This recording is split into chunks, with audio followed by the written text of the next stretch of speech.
Qala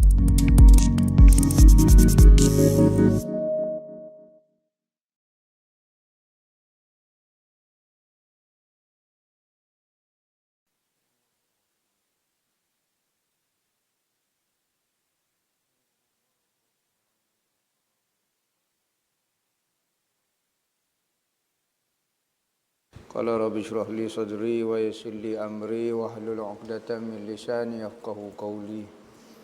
Subhanaka la ilma lana illa ma 'allamtana innaka antal alimul hakim. Wa la haula wa la quwwata illa billahil aliyyil azim.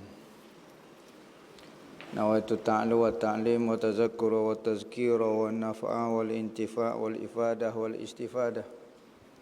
Wal hasa 'ala tamassuki bi kitabillah wa sunnati rasulih wa du'a ila al-huda wa dalalata 'ala al-khair. Ibtigha'a wajhillah qurbihi wa sawabihi subhanahu wa ta'ala. Allahumma inni as'aluka 'ilman ladunni wa mashraba safihani ya wahhabu ya ghani. Qala al-muallif rahimahullahu ta'ala wa nafa'ana bihi wa bi'ulumihi fid dharain amin. Rabbi yassir wa la tu'assir wa tamim bil khair. Wa la hawla wa la quwwata illa billahil aliyyil azim. Amma ba'du, assalamu alaikum warahmatullahi wabarakatuh. Berkata Syekh Abdul Samad Al-Falimbani dalam kitab dia Hidayatus Salikin fi Suluki Maslakil Muttaqin, sehinggalah perkataan dia Al-Faslus Sadis fi Ikhlasi was-Sidqi, fasa yang ke-6 pada menyatakan ikhlas dan benar. Ikhlas dan benar ataupun jujur, yakni sama di antara luar dan dalam. Kalau orang tu duduk semaya, batin dia, rohani dia, perasaan dia juga semaya. Seorang tu duduk mengeluarkan zakat, bersedekah, hati juga dia bersedekah juga. Itu maknanya benar di antara benda dalamnya dan benda luar sama. Ada orang hati tubuh duduk semaya, hati tidak semaya. Tak benar. Jadi nak suruh sama di antara luar dengan di dalam ni payah. Hak tu dipanggil sidik. Maka benda yang paling besar di sisi Allah adalah sidik, yakni jujur, sama di antara dalam dan luar. Sayyidina Abu Bakar As-Siddiq dapat gelar As-Siddiq. Apa maksud siddiq? Betul sungguh perangai dia. Bukan dia buat-buat zahir saja di hadapan Rasulullah. Betul sungguh. Sama di antara dua lah dan dalam sama. Hak ni sifat hati yang juruh ni. Sifat hati hak payah ni, ikhlas dengan siddiq ni. Dia kata ada pun ikhlas dan siddiq itu, maka iaitu sifat yang kepujian yang dipuji oleh syarak.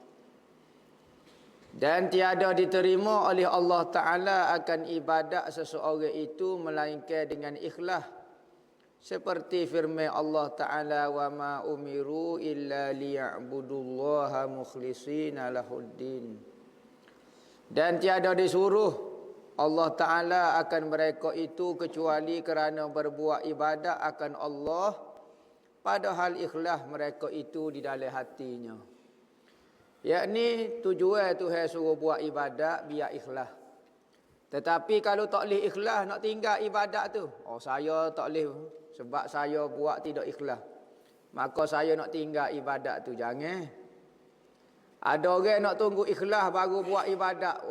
Tak buat ibadat lah.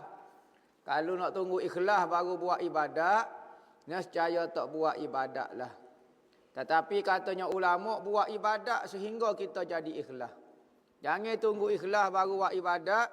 Kerana kalau buat tunggu ikhlas dulu baru buat ibadat, nescaya kita tak akan buat ibadat. Buat dulu.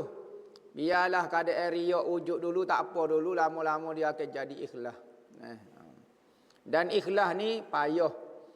Ada orang rasa ikhlas dah, tak ikhlas. Tu ikhlas. Ikhlas ni banyak martabat. Martabat paling tinggi buat ibadat semata-mata kerana Allah. Lillahi ta'ala usalli fardu. Lillahi ta'ala. Apa maksud lillah? Semata-mata untuk Allah Ta'ala. Kerana nak syurga, tak. Kerana takut daripada neraka, tak. Lepas tu, kerana Allah. Yakni katanya ulama' di dalam mata hikam antaranya, dia kata kita buat ibadat ni adalah niat dia menunaikan hak Allah Ta'ala sebagai Tuhan dan menunaikan hak kita sebagai hamba. Hak ubudiyah dan hak Tuhan sebagai Tuhan. Maka selayaknya bagi hamba itu menyembah Tuhannya. Selayaknya bagi hamba mendengar kata perintah Allah Ta'ala. Sekalipun tidak ada sebagai balasan daripada Allah sama ada syurga ataupun jauh ke daripada neraka, maka itu tidak penting bagi seorang hamba yang ikhlas semata-mata urusan dia dengan Allah buat semata. Kalau Tuhan tak wi upah, tak wi balasan pun tetap ia melakukan ibadat kepada Allah kerana selayaknya Tuhan itu disembah dan yang menyembah itu adalah hamba-Nya. Maka hamba yang ikhlas tidak tahu syurga ke neraka ke apa. Ada orang kata orang lagu ni sesat. Orang buat ibadat kerana syurga, dia tak rasa syurga. Ni sesat sufi ni sesat. Orang ni kalau dia Tuhan tutup mata hati dia akan kecek lagu tu. Sekalipun dia digelar syekh ke, siapa dia ke, maka kalau dia kata lagu tu berat lagi dia. Jauh lagi amalan dia dengan Allah Ta'ala. Duduk main hamba makhluk saja. Ulama-ulama sufi nak menyatakan ikhlas, maka dia buat ibadat semata-mata kerana Allah.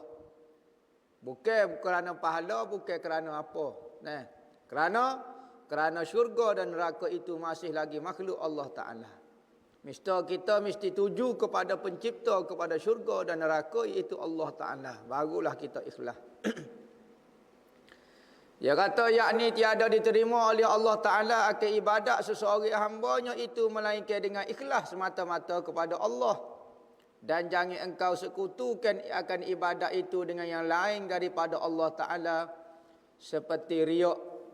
Ni berat ni. Nak menunjuk-nunjuk amalan kerana makhluk. Biasa orang riak ni tak lama dia boleh bertahan. Nak tunjuk amalan kerana makhluk. Bapa dia mau jadi jogoh nak suruh ustaz kata baik. Bapa dia mau jogoh nak suruh orang kata orang lain kata kita ni orang baik. Bapa dia mau bagus nak suruh orang kata orang kita ni bagus. Bapa awak rajin semaya nak suruh orang kata kita rajin semaya. Paling kurang dapat pujian. Hak tu dia panggil riak. Ataupun nak balasan daripada hamba, sama ada nak kepentingan dia ke adalah kepentingan dia, maslahah dia.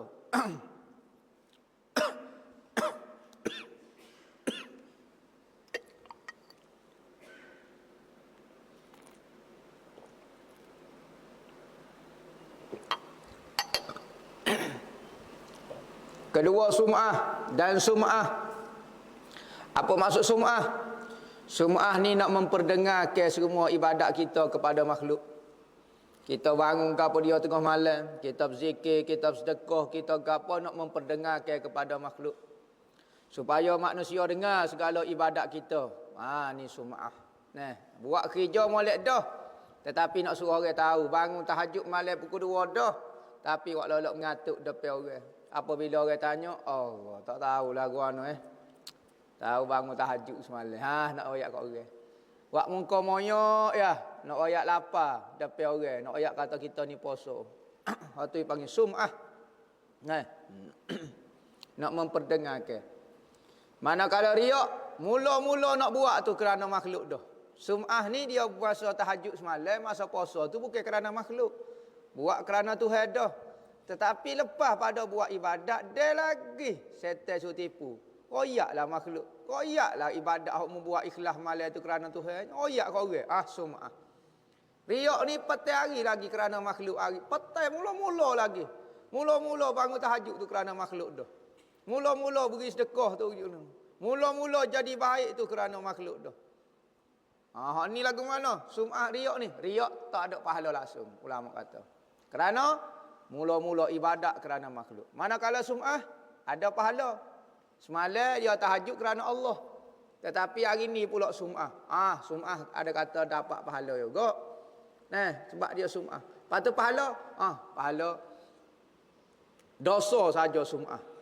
Pahala dia ada. Sebab apa? Sebab dia buat kerana Tuhan semalam. Dan ujub. Ujub juga dapat pahala. Sebab apa? Ujub ni dia mari lepas daripada kita buat taat. Kita rajin buat taat, bukan main semangat buat taat ke Tuhan ni. Buat taat ke Tuhan. Ujub. Apabila kita jadi rajin, apabila kita jadi baik, apabila kita jadi orang alim, kita duduk sorang dalam masjid. Tak royak orang. Tak si orang dengar. Tapi rasa heran diri kita. Aku dia. Payah dah nak jumpa lah ni sopa aku ni. Mari duduk mengaji pondok, duduk dalam taat semacam. Ada ilmu, ada apa dia. Sudahlah orang ni. Orang ni panggil ujub. Ujub ni ibadat dia kerana Allah. Tetapi hati dia ada masalah. Ni semua penyakit hati belakang dia. Ni perangai belakang ni. Riak perangai hati, sum'ah perangai hati, ujub perangai hati. Ujub ni duk rasa heran. Aku ni. Kampung aku ni tak ada orang sebaik aku. Tak ada orang sealing aku. Tak ada orang sekeramat aku. Tak ada orang aku hok besar sekali lah. Dia tak kecek dengan orang. Dia tak tunjuk ke orang. Duk senyap celah dinding. Nampak duduk koyas orang. Ujub. Apa masalah ujub? Hati ada masalah. Ibadat molek dah dia buat. Dia tak ada masalah di ibadat. Hak ni kita duk kecek. Fasa yang ke-6 ni semua perangai hati belaka. Hati masih tak molek dengan Tuhan maksud dia. Ujub ni dia lupa Tuhan. Apa dia lupa Tuhan? Dia lupa Tuhan beri hidayah, Tuhan beri bimbingan kepada dia sehingga dia jadi orang baik. Sehingga dia jadi orang berjuru. Sehingga dia boleh taat ke Allah Ta'ala. Dia lupa pemberian Allah. Dia merasakan diri dia yang berusaha. Diri dia yang bermujahadah sehingga dia jadi baik. Maka lupa Allah Ta'ala tu hati ada masalah. Maka timbul istilah ujub. Bisa aku. Ni sebuah aku. Aku selalu. Kalau hak molek-molek semua aku. Kalau hak jahat kan? Moga Tuhan takdir dah hamba. Sudah lalu. Dan barang sebagainya. Semua sifat-sifat mazmumah yang dibenci oleh Allah. Yang dibenci oleh syarak. Mazmumah. Kita ngaji dah sebelum ni sifat mazmumah.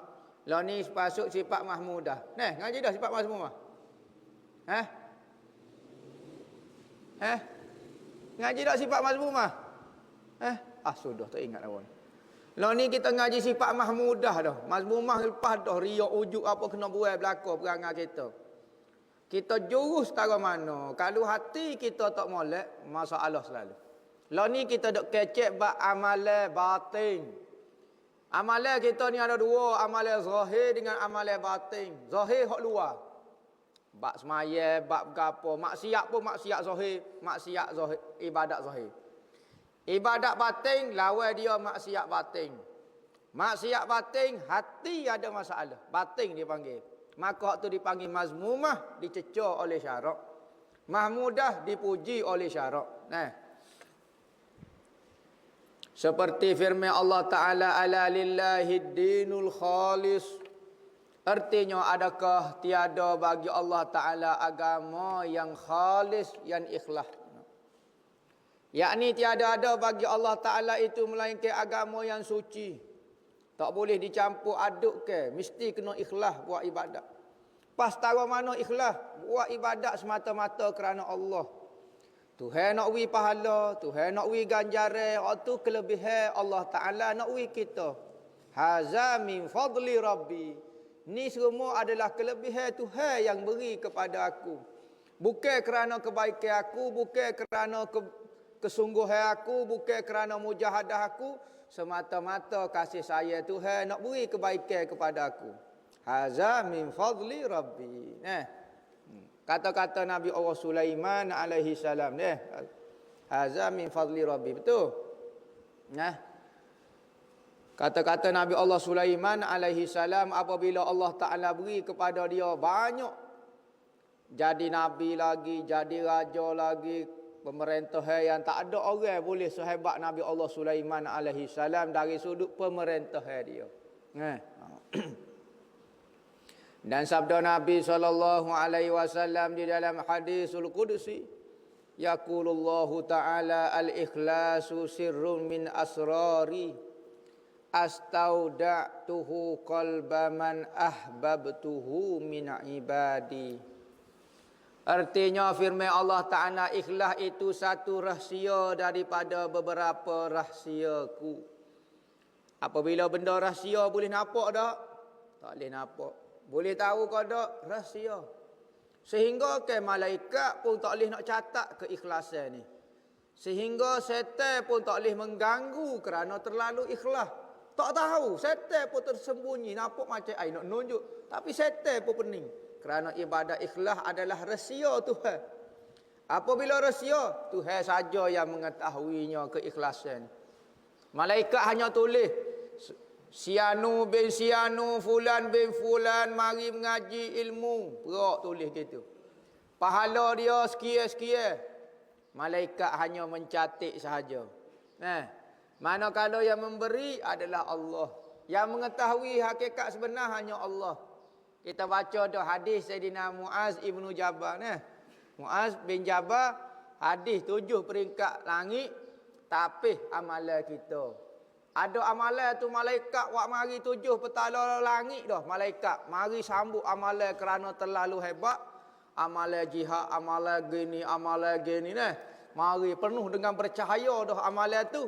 Di sisi pandangan malaikat. Oh, comel dah. Terbaik dah.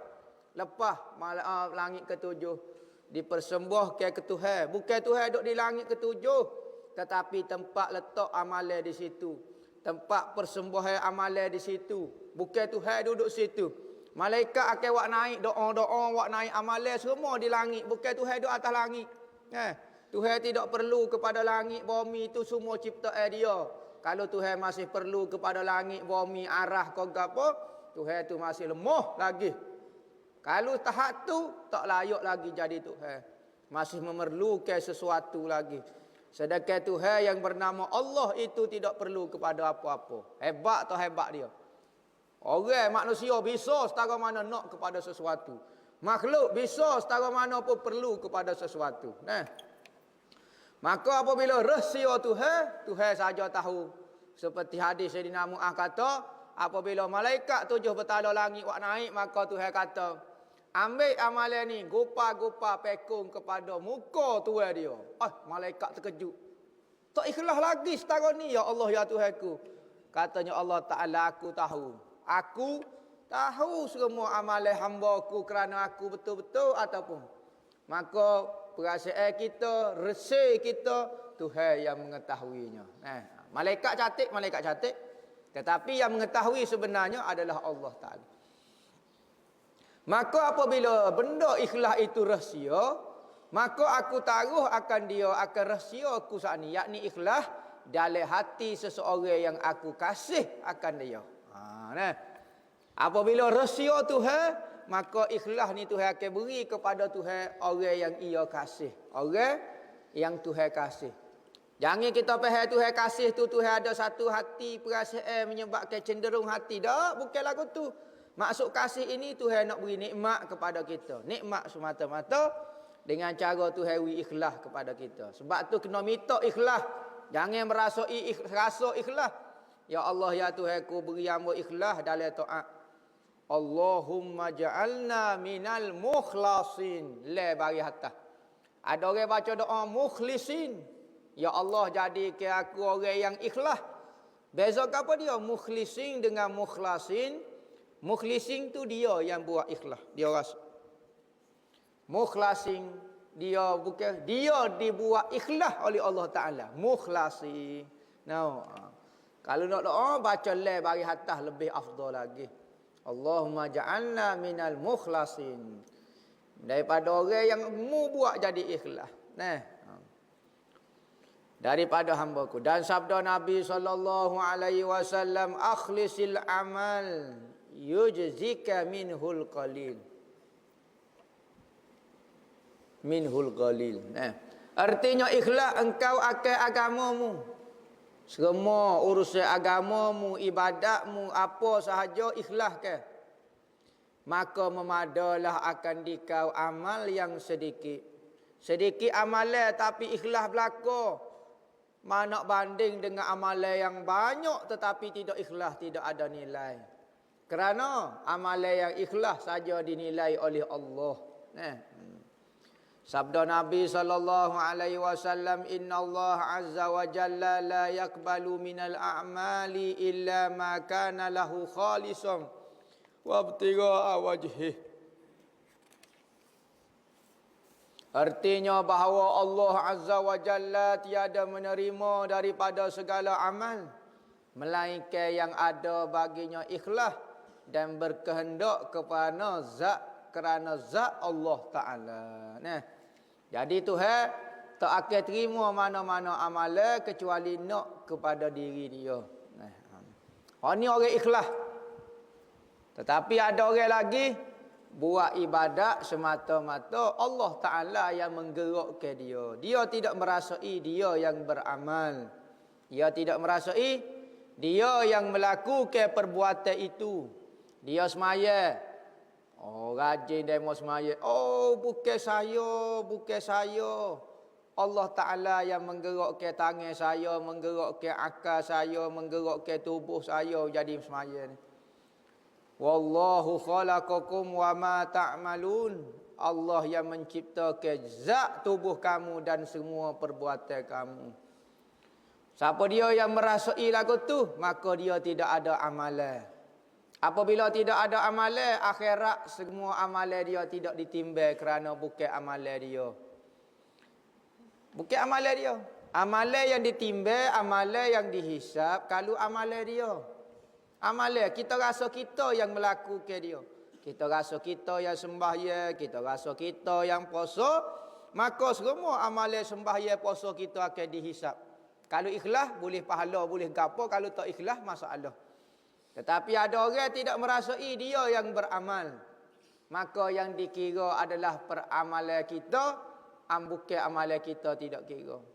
Maka apabila seseorang tidak merasai dia yang beramal, maka semua amalan Tuhan berlaku.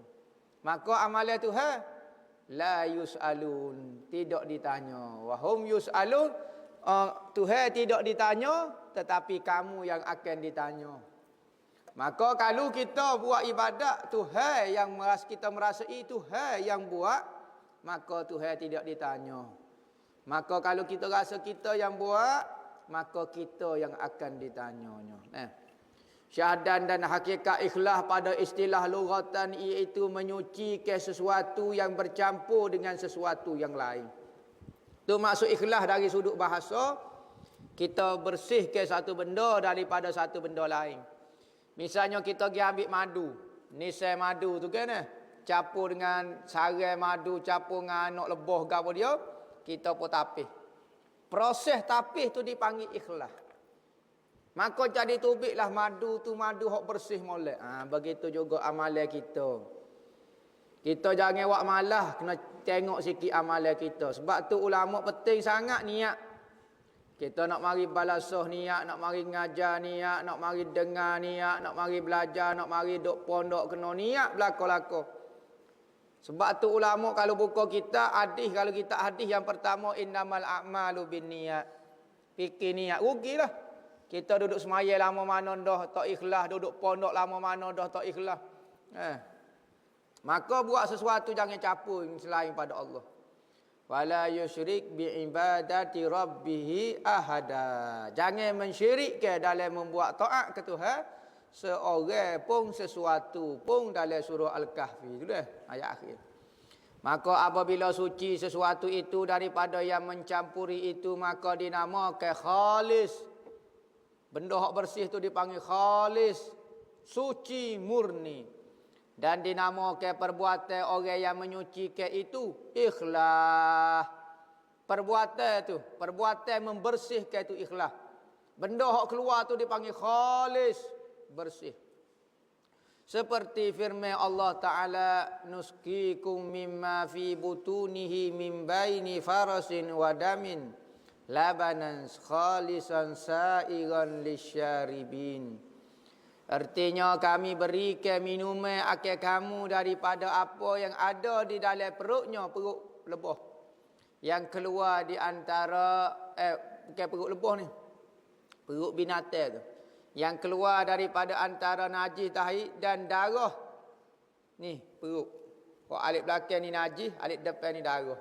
Tengah-tengah dia air susu yang suci, yang sedap bagi orang yang meminum akan dia. Di antara dua najis ada jadi minuman yang berkhasiat pula susu. Hak ni najis, hak ni najis, darah najis, najis pun najis dah. Ada tengah-tengah tu air susu. Tuhan nak ayat kata kena buai benda kotor, tinggalkan benda yang bersih tu.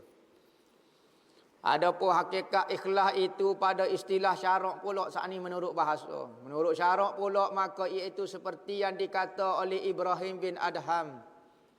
Ni orang bisa ni, dia raja ni, Ibrahim bin Adham. Seorang raja. Dia raja biasalah. Suka berpoyo-poyo, suka bermain. Tetapi satu hari dia bertobat dengan Allah.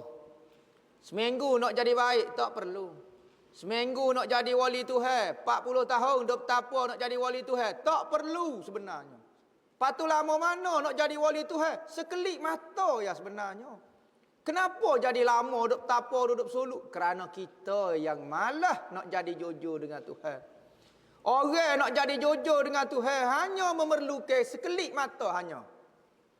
Tengok Ibrahim bin Adham ketika dia memanah, keluar berburu. Tiba-tiba dengar suara. Dengar suara kata, "Hei Ibrahim bin Adham, bukan kerana ni Tuhan ciptamu. Bukan kerana nak bermain-main, berpoyo-poyo lagu ni. Duk buru, duduk gapo." Ibrahim bin Adham pun tengok kanan, tengok kiri, tak perasan gapo dia lagi. Naik kuda pula, jalan-jalan. Bunyi pula suara. 2-3 kali dengar suara dia kata, "Mari mana suara ni?" Maka tiba-tiba dia perasan pelana kuda dia bunyi suara. Pelana kuda dia. Keluar suara daripada pelana kuda dia. Maka apabila dengar lagu tu terkejut dia. Maka Tuhan nak jadikan seorang tu jadi wali Tuhan hanya sekelip mata.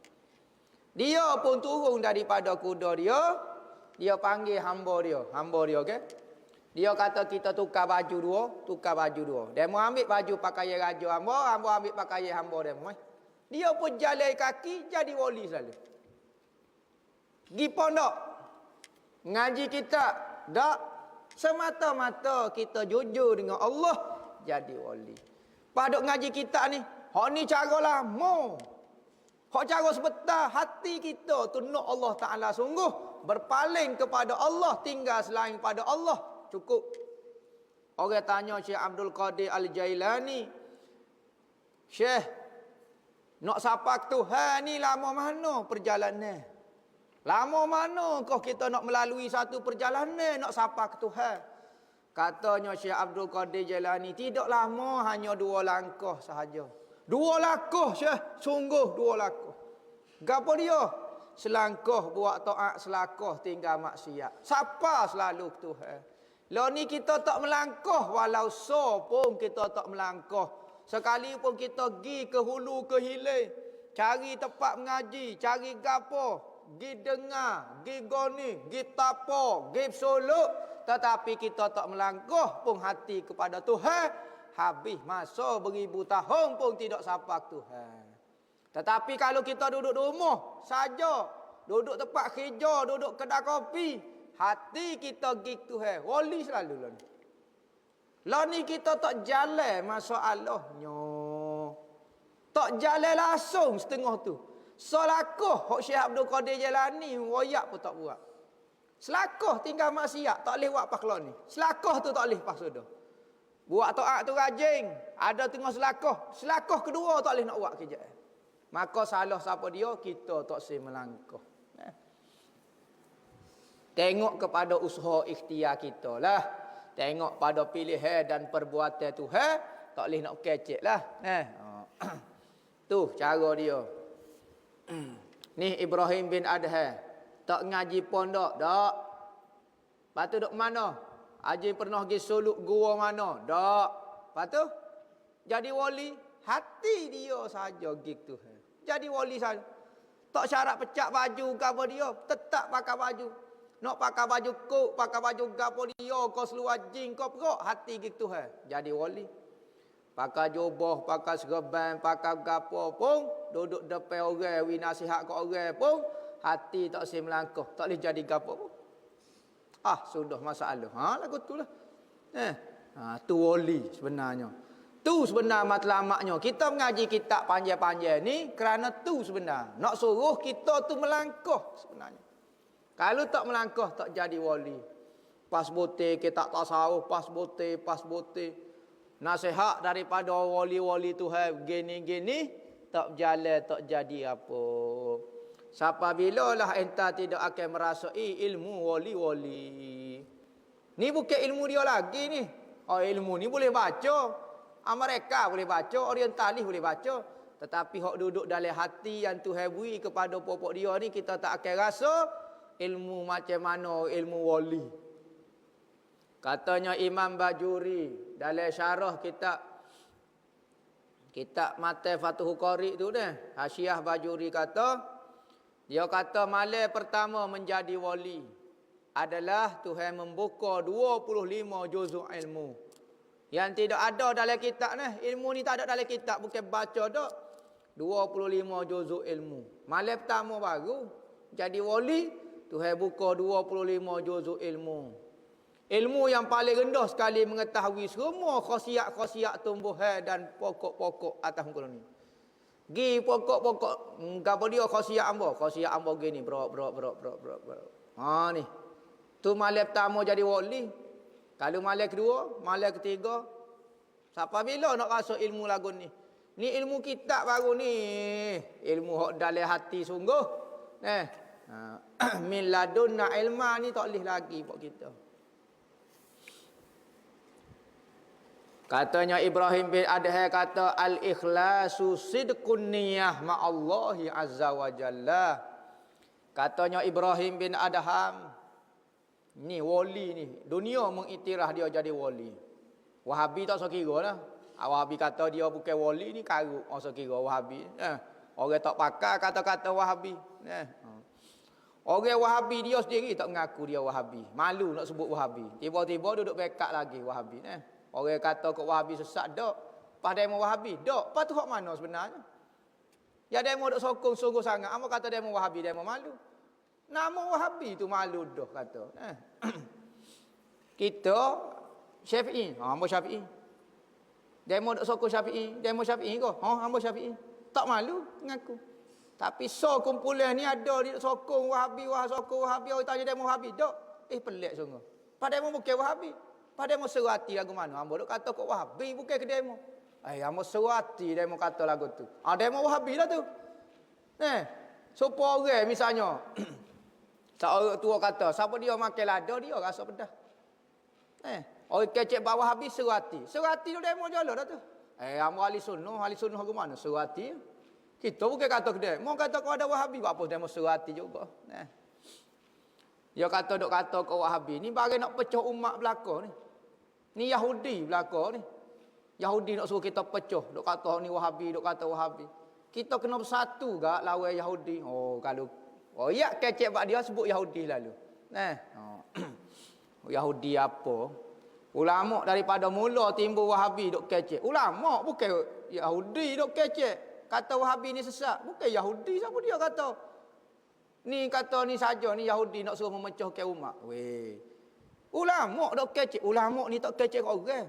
Tak pernah mengopak kau orang, tak pernah mengata kau orang, tapi kalau bak Wahabi berjilid berberatus kita tulis kerana sesaknya kumpulan ni. Ulama dia bukan nak kecek nak mengata. Dia kata dak, saya ni deki dengan Muhammad bin Abdul Wahhab. Muhammad bin Abdul Wahhab ni zaman dia ramai ulama deki dengan dia, fitnah dia, buat macam-macam cerita. Welung. Dia sore ikhlas pada masa tu. Ulama lain semua deki belaka. Jahat belaka pada masa tu. Masuk akal kau demo ni sore je jahat. Dia orang ni kalau dia sore 1000 orang kata salah, cekak salah hak 1000, benih hak so. Nabi royak la tajtami'u ummati ala dhalalah. Umatku tidak akan berkumpul secara beramai-ramai atas kesesatan. Tiba-tiba dia kata ulama orang ramai ni sesat pula. Hak tu pula seorang. Supaya Ibnu Taimiyah juga. Dia kata orang deki dengan Ibnu Taimiyah pula. Ya Rabbi. Beratus-ratus orang ulama, beribu orang ulama, deki dengan dia berlaku. Deki dengan dia berlaku. Dia ikhlas. Dia seorang yang ikhlas. Dia seorang hak jujur. Sudah. Orang ni panggil taksub dewa. Nampak? Taksub bukan kata buta dah ni. Tak ada hati, tak ada apa dia. Rela menyatakan ulama lain salah nak membetulkan hak seorang. Tak ada masalah. Ni masalah kata. Artinya ikhlas itu benar niat serta Allah. Hati kita sentiasa dengan Allah Ta'ala. Jujur, sama di antara luar dan batin kita. Sebab tu kena dengar nasihat orang. Seminggu sekali, sebulan sekali, tiap-tiap hari, orang mari royak. Luar tu comel dah. Betul gak hok dalam. Kita pun molek berki semula. Hati kita tetap lagi. Maka kena dengar nasihat orang. Dia hati tetap tak ada masalah kepada dia lah. Dan berkata Ruwaim rahimahullahu ta'ala, al-ikhlasu fil amal wa alla yurida wallahu a'lam.